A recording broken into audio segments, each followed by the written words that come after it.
90% લોકો હાર્મોનિયમ ખોટી ફિંગર પોઝિશનથી વગાડે છે અને એના કારણે સ્પીડ જ નથી આવતી. આજે હું તમને પરફેક્ટ ફિંગર પોઝિશન શીખવાડીશ. નમસ્કાર મિત્રો, આ છે આપણી 30 દિવસમાં હાર્મોનિયમ શીખો સિરીઝનો 5મો દિવસ. આજે આપણે શીખીશું હાર્મોનિયમ પર સાચી ફિંગર પોઝિશન.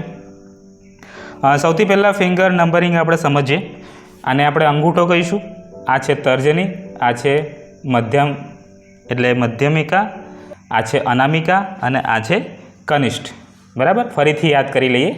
આ છે અંગૂઠો એટલે કે અંગુષ્ઠ, એના પછી આવે છે આ તર્જની એટલે કે 1 નંબરની ફિંગર. ત્યારબાદ આવશે મધ્યમિકા એટલે મધ્યમ મિડલ ફિંગર. ત્યારબાદ આવે છે અનામિકા, જેને આપણે રિંગ ફિંગર તરીકે ઓળખીએ છીએ, અને ત્યારબાદ કનિષ્ઠ. બરાબર, એટલે ટોટલ 4 ફિંગર અને 1 અંગૂઠો. હવે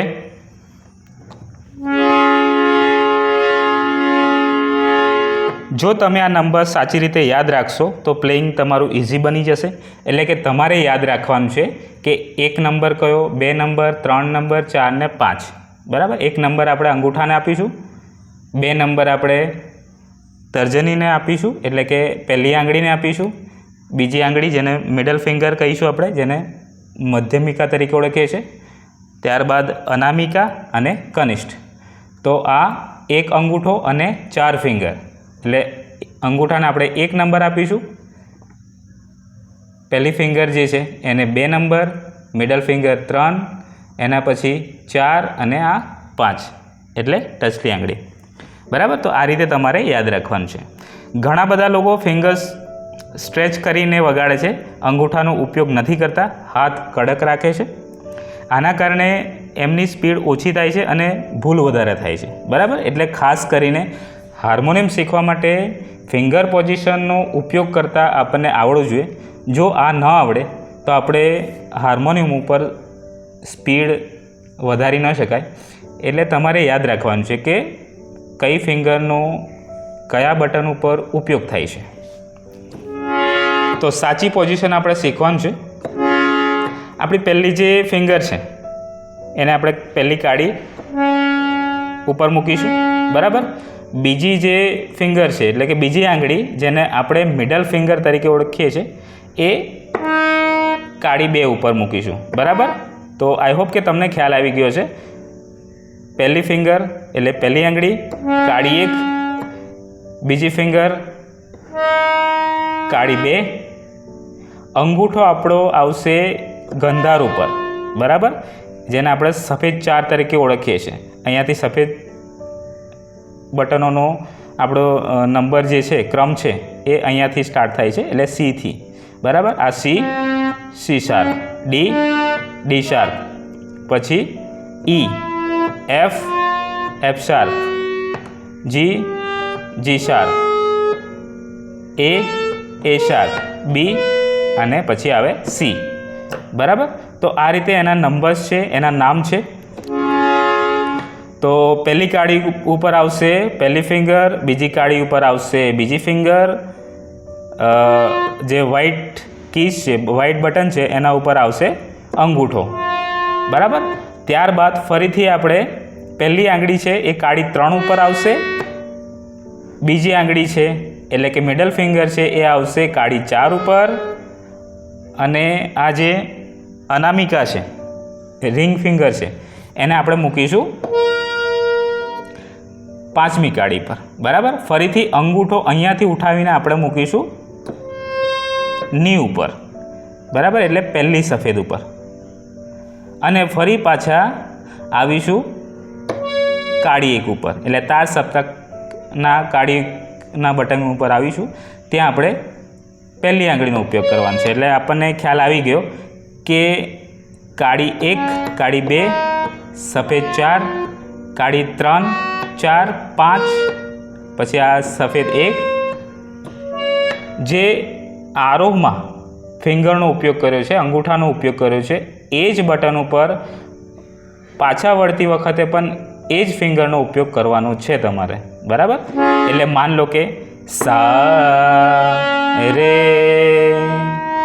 ગ મ પ પ ધ ની સા. હવે આ થયું આરોહ. એટલે આરોહમાં જે ફિંગર આપણે જોઈ ગયા એ જ ફિંગરનો ઉપયોગ વળતી વખતે પણ કરવાનો છે. એટલે માન લો કે અહીંયા આપણે કાળી એક ઉપર પહેલી ફિંગરનો ઉપયોગ કર્યો તો પહેલી ફિંગર મૂકવાની સા ઉપર, બરાબર. પછી આ બટન ઉપર આપણે અંગૂઠાનો ઉપયોગ કરતા હતા તો અંગૂઠો મૂકવાનો. પછી જે કાળી 5 છે એના ઉપર આપણે આ રિંગ ફિંગરનો ઉપયોગ કરતા હતા, બરાબર. એટલે રિંગ ફિંગર જ આવશે, બીજી કોઈ ફિંગરનો ઉપયોગ આપણે નહીં કરવાનો. પછી કાળી 4 ઉપર આપણે મિડલ ફિંગરનો ઉપયોગ કરતા હતા એટલે એ મિડલ ફિંગરનો ઉપયોગ કરવાનો. પછી કાળી 3 ઉપર પહેલી આંગળીનો એટલે કે પોઇન્ટર ફિંગરનો ઉપયોગ કરતા હતા એ ફિંગર મૂકવાની. સફેદ 4 ઉપર આપણે અંગૂઠાનો ઉપયોગ કરતા હતા એટલે સફેદ બટન ઉપર અંગૂઠો આવશે. પછી ફરી પાછું કાળી 2 આવે છે એટલે કાળી 2 ઉપર આપણે બીજી જે આંગળી છે વચલી આંગળી એ મૂકતા હતા એટલે એ મૂકવાની છે. અને પહેલી કાળી ઉપર પોઇન્ટર ફિંગર એટલે પહેલી આંગળી મૂકવાની છે, બરાબર.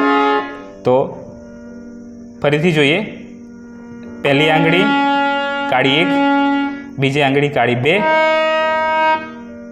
સફેદ 4 ઉપર અંગૂઠો એટલે ગંધાર ઉપર અંગૂઠો, મધ્યમ ઉપર આવશે પહેલી આંગળી, પંચમ ઉપર આવશે બીજી આંગળી, દૈવત ઉપર આવશે આપણી રિંગ ફિંગર એટલે કે ત્રીજા નંબરની આંગળી. પછી અંગૂઠો અહીંયાથી ઉપાડીને અહીંયા ની ઉપર અંગૂઠો મૂકીશું અને ફરીથી કાળી 1 ઉપર પહેલી આંગળી આવશે. હવે જેવી રીતે નીચેથી ઉપર ગયા એવી રીતે આપણે ઉપરથી નીચે આવવાનું છે. એ જ ફિંગરનો ઉપયોગ કરવાનો છે. સા ઉપર પહેલી આંગળી, ની ઉપર અંગૂઠો, કાળી 5 ઉપર રિંગ ફિંગર એટલે કે ત્રીજા નંબરની આંગળી.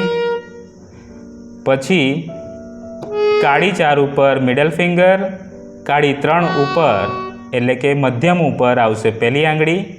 ત્યારબાદ સફેદ બટન ઉપર ગંધાર ઉપર આવશે અંગૂઠો અને કાળી 2 ઉપર બીજા નંબરની આંગળી અને કાળી 1 ઉપર પહેલી આંગળી, બરાબર. તો આ છે આપણી સાચી પોઝિશન.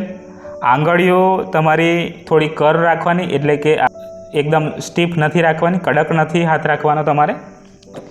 તો મિત્રો આ હાર્મોનિયમ પ્રેક્ટિસ કરતી વખતે, હાર્મોનિયમ વગાડતી વખતે તમારે તમારા હાથ જે કર્વ છે આ રીતે રાખવાના છે એટલે આ રીતે વળેલા રાખવાના છે જેથી કરીને તમારી સ્પીડમાં વધારો થાય, તમે કોઈ પણ જાતની ભૂલ વગર તમે હાર્મોનિયમ શીખી શકો, પ્રેક્ટિસ કરી શકો. અને દરેક બટન માટે યોગ્ય આંગળીનો જ તમારે ઉપયોગ કરવાનો છે. હાથને રિલેક્સ રાખવાના છે એટલે કોઈ ટેન્શન લાવવાનું નથી. તો મિત્રો ચાલો હવે સાદી પ્રેક્ટિસ કરીએ. સા રે ગ મા પ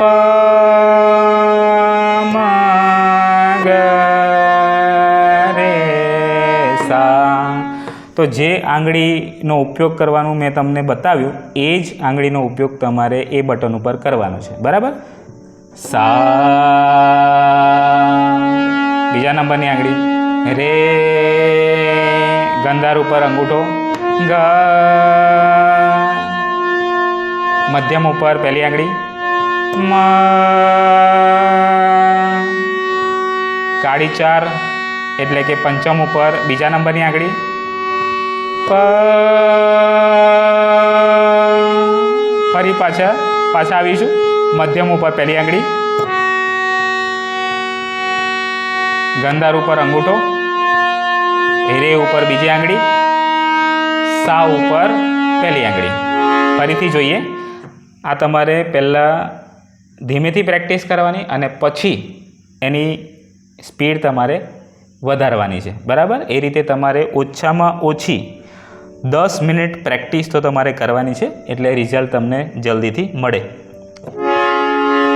ફરીથી એક વખત જોઈએ. સાથી લઈને સા એટલે મધ્ય સપ્તકના સાથી લઈને તાર સપ્તકના સા સુધી આપણે વગાડીશું.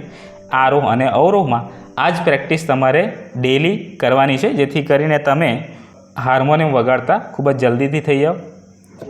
સા રે ગા મા પા ધા ની સા સા ની ધા પ મા ગ રે સા. બરાબર. આ રીતે તમારે ધીમેથી પ્રેક્ટિસ કરવાની છે. પછી એની સ્પીડ વધારતા જવાનું છે. પહેલાં ફિંગર પોઝિશન યાદ રાખો, કયા બટન ઉપર કઈ ફિંગર અંગૂઠો આવશે એ ધ્યાનથી જુઓ વિડીયોમાં, અને પછી પ્રેક્ટિસ કરવાની છે. એટલે વિડીયોને ધ્યાનથી જોજો અને તમને જે રીતે માહિતી આપવામાં આવી છે એ પ્રમાણે જ પ્રેક્ટિસ કરશો એવી હું આશા રાખું છું. મિત્રો, જો તમે આજે પ્રેક્ટિસ કરી હોય તો કોમેન્ટમાં લખો પ્રેક્ટિસ ડન, અને વિડીયોને લાઇક, શેર અને કોમેન્ટ કરી દેજો. સાથે સાથે ચેનલ ઉપર પહેલી વખત આવ્યા હોય તો ચેનલને સબસ્ક્રાઈબ કરવાનું ભૂલતા નહીં. હવે ડે 6માં આપણે આનાથી પણ વધારે રસપ્રદ વિડીયો લઈને આવીશું, તો જોવાનું ચૂકતા નહીં. હવે તમારે યાદ રાખવાનું છે ફિંગર પોઝિશન સાચી તો હાર્મોનિયમ ઇઝી. બરાબર. તમારી ફિંગર સાચી હશે એટલે કે બટન ઉપર સાચી ફિંગરનો તમે ઉપયોગ કર્યો છે, અંગૂઠાનો ઉપયોગ કર્યો છે, તો જ તમે સરળતાથી હાર્મોનિયમ વગાડતા શીખી જશો. તો મિત્રો, આજના વિડીયોમાં બસ આટલું જ. ફરી મળીશું એક નવા વિડીયોમાં નવા ટૉપિક સાથે. ત્યાં સુધી જય હિન્દ, જય ભારત.